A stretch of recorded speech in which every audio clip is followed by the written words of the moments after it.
Pawulo yaribukije abantu b'i Korinto. Usomye muri kijya cete kigira kabiri, mu cete kigira kabiri yandikiye abantu b'i Korinto, yarabibukije ububasha bafise.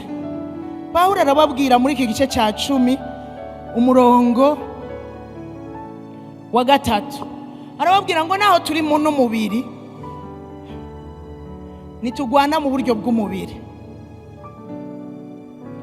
Naho turi no mubiri, burya na Yesu yaje mu isi ari Imana, ariko burya Yesu yarazi icari, yarambaye umubiri arihindura nk'umugurano, aheba ubumana bwiwe, hanyuma araca bugufi, aremera gupfa n'urupfu rwo ku musaraba, urupfu rwapfa bavumwe, aravyemera.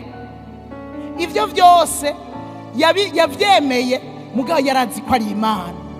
Yarazi ngo jewe nje gushitsa ico data yantumye, mugabo ico nzi ico ndazi ko ndi Imana. Yesu yambaye umubiri, mugabo ubumana bwiwe bwari bumurimwo, autorite yari imurimwo, n'ivyo yagenda akora vyose muribuka ahuye n'abarimwo abadayimoni bavuga ngo uje kutugirira nabi igihe kitaragera.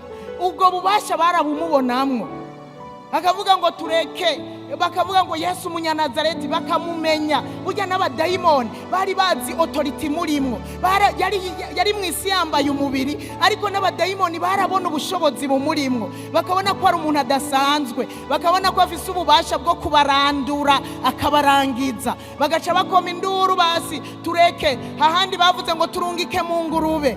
Yesu rero yambaye umubiri, ariko yarazi ko ari Imana. Natwe rero naho turi n'umubiri, erega abasha ntitugwana mu buryo bw'umubiri, tugwana mu buryo bw'imwemu, tugwana tuzi ico turi. Naho turiko turagenda muri ino si twambaye umubiri, tugwana mu buryo ibigwanishwa vyacu nivyo mu buryo bw'imwemu. Nimuze rero duhagarare tubifate, tugwane. Yesu ashimwe.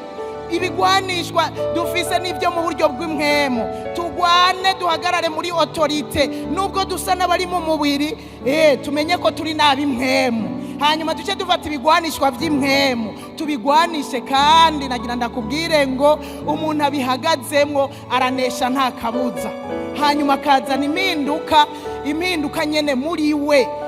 Iyo twagwaye turambara ibigwanishwa ryo mu buryo bw'imwemu, tugakankamira ingwara nazo zigahunga, hanyuma impinduka zikaba mu mibiri yacu, impinduka zikaba mu bagwayi, impinduka zikaba mu gihugu. Haleluya.